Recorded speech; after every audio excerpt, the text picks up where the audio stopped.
Sorry about that, y'all. For those of you who saw me had to sprint off, there was something I totally forgot to do that was a little bit of a sense of urgency, but we got it taken care of and I'm back. That was weird, I know.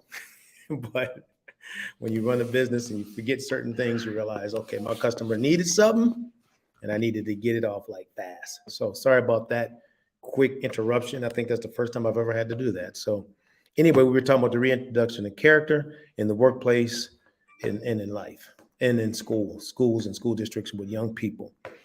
And so I was sharing, a story, regarding character. And the goal of sharing that story was simply that to be honest with you, that character counts. You know what I mean? Character counts. And my hope in sharing this message is that we will find ways to reintroduce character as a tool for productivity. And listen to this, a tool, I'm gonna write this in there, a tool for workplace culture. You see, a lot of talk today around the culture of the workplace, which is impacting recruitment and recruiting and retention. I would dare say that as leaders of organizations would reintroduce character as a tool, all right, for workplace culture, you're going to find retention will be a better issue for you. Recruitment will be a better issue for you and across the board. Because when we start talking about character and the principles of character and how we treat people, how we interact with people, how we interact with customers, how we interact with stakeholders across the board, what that does is it starts to build, right, a reputation for our organization that produces the kind of outcomes that we want. But a lack of character takes that away. Like I said, character strengthens, all right? Lack of character depletes. I remember I was just recently doing a project for an organization, and one of the leaders, this is not even one of the people that were going through the training, this is actually one of the leaders within this organization, as they heard me talk about emotional intelligence and the things that I was talking about, said to me, I have a boss that every morning walks in, and if some of you have ever experienced this, I would love to get your thoughts on this, and just would rip into him, would say negative things to him. And it's almost like she was kind of using him as a way to dump on from her own life problems. And then he said, whenever I would approach it, she would tell him, just put on your big boy pants and deal with it. Where in the world is character in that? Could you imagine going to a workplace where somebody is using you as a human punching bag and putting their authority, using their authority to abuse you like that? I've seen it before. I've heard of it before. I don't even know how this man could operate in that place. Like, I personally don't know. People get used to it and they deal with it. But I'm like, to me, if someone was talking to me like that, we would have to take it to HR. We would have to take it to, I don't know where, but I wouldn't accept that, because that's not work. That's torture. That's not character. That's a lack thereof. So that person, you can even see it in his communications, felt depleted. They didn't feel energized. And so when we start having these conversations about workplace culture, which we do a lot of work in that arena within my organization, it's so important to understand that a dearth of character can lead to a toxic workplace. All right. I'm just going to put that in there. All right. Dearth of character can lead to a toxic workplace. Please agree with that? Disagree?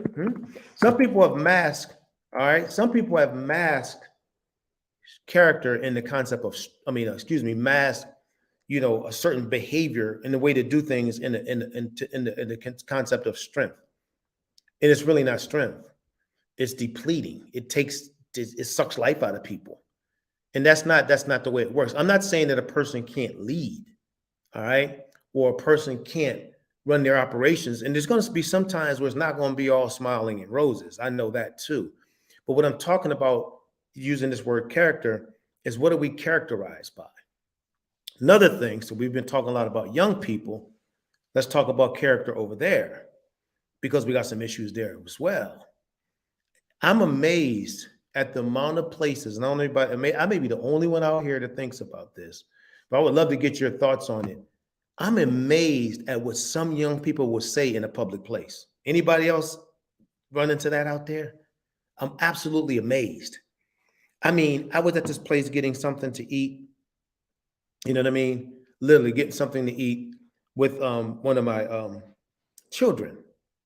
And there were 5 young people out there, okay, in this place, standing in line with this food we were going to get. And every word out of their mouth was a superlative. It was just curse, curse, curse, curse, curse, curse, curse, curse, curse, curse. Yeah, you know, just literally. I mean, literally. And so I'm saying to myself, wow. When I was growing up, when I interact with young people, all right, when I interact with when I interacted with adults, the idea and the thought of a curse word was not even in my, it just did not even penetrate my mind. It just didn't, because again, here's my old guy stuff. We were taught to respect adults.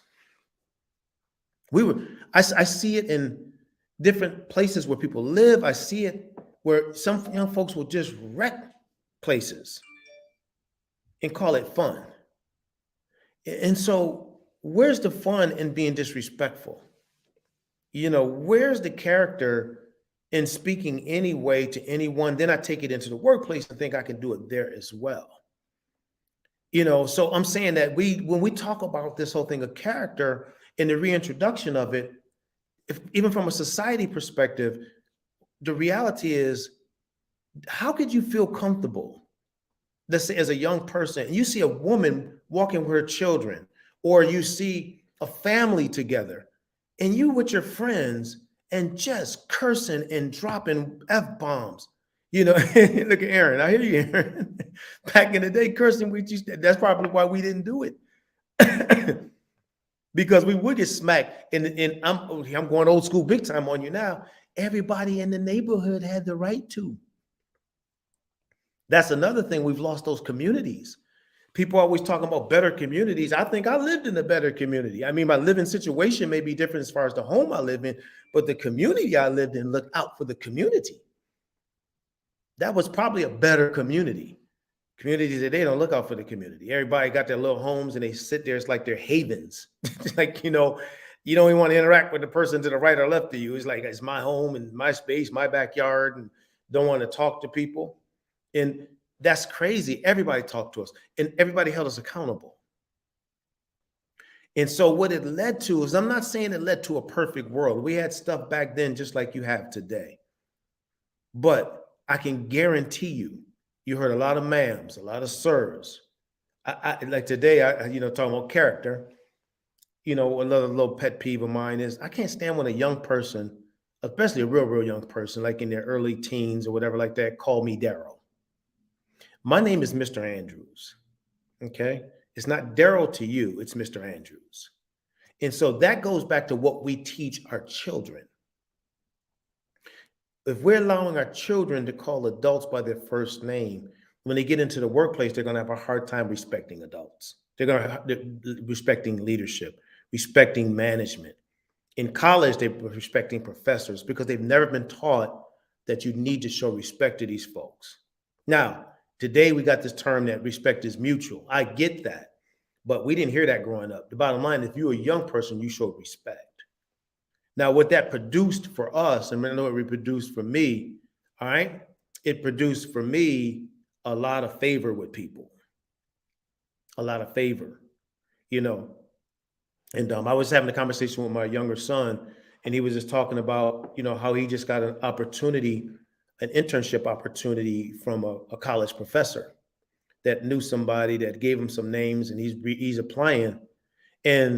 And I'm pretty confident the reason why that professor gave him that lead is because he respects my son's character, which he exemplifies, which as a father I'm very proud of, very openly on his campus. He's just respectful.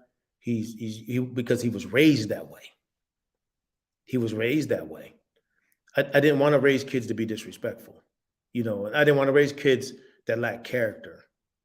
And so we made that a priority in our household. You know what I mean? My oldest boy, when he was on his college campus, and I can speak for my daughter too. She's at school. She's actually graduating in May. I'm so proud of her. You know, we've never, as parents, ever had anyone reach out to us and say, your child has caused a problem. Your child has been disrespectful. Your child is, because we understood that they were going to go into a life beyond our home where their character is going to either open doors for them or close them. So when we don't teach our children basic tenets of character, we're actually cutting off opportunities for them. And don't just think aggressive behavior is going to be the only thing that gets you there. Sometimes it's relationships that'll get you there as well. And so I kind of talked about two things. I talked about the workplace. I talked about, our youth, youth, but then us in general, parents and, community leaders and adults in different capacities. We need to work on it as well. Because I see more anger and frustration today in interactions with people than I do true character, which is really kind of giving people a little bit more grace, a little bit more mercy in learning how to communicate in a way that's amicable and respectful to one another. And so to me, these are things that we need to reconsider, especially like for those of you who are trying to build an organization, build a culture. We got to look at character. Because if we continue down the pathway of becoming a characterless society, I can only imagine what that's going to do to us overall. What are we going to see out here in these streets? We're starting to see some of it right now. Some of you may have heard what I shared the other day, where I was literally I think a guy was going to pull a gun on me because of the fact I passed him. Literally. He was so frustrated. And it ran me off the road, and something was about to go down, but thank goodness it didn't. Over a simple passing the person, what provoked that kind of behavior, like that kind of expectations? Like, man, why'd you want to do something so harmful to a person for passing you? I'm not saying cutting you off. I'm not saying it was legal. Split lines, go to the left, pass the person, and the person starts to tailgate you and run you off the road because you passed them. That's what I mean by lack of character, man. We have some serious issues with character in our country right now. And so I hope that this message could be somewhat helpful, that we can work on this kind of stuff. Listen, we're not looking to be perfect people, but what we're trying to do is build homes and workplace cultures and things of that where people feel comfortable coming to work every day, interacting with their boss, interacting with their coworkers, coming home feeling safe in their home as far as communicating with their parents and communicating with each other, going into school buildings. I don't even want to talk about that, where, there's a sense of safety and a sense of security and a sense of, if we don't bring character back into the fold, it's going to be very difficult to do any of that. So anyway, that's my little 15-minute wisdom talk today. Hope it was helpful. And we'll be back tomorrow if we got the time to share some more insights. Take care.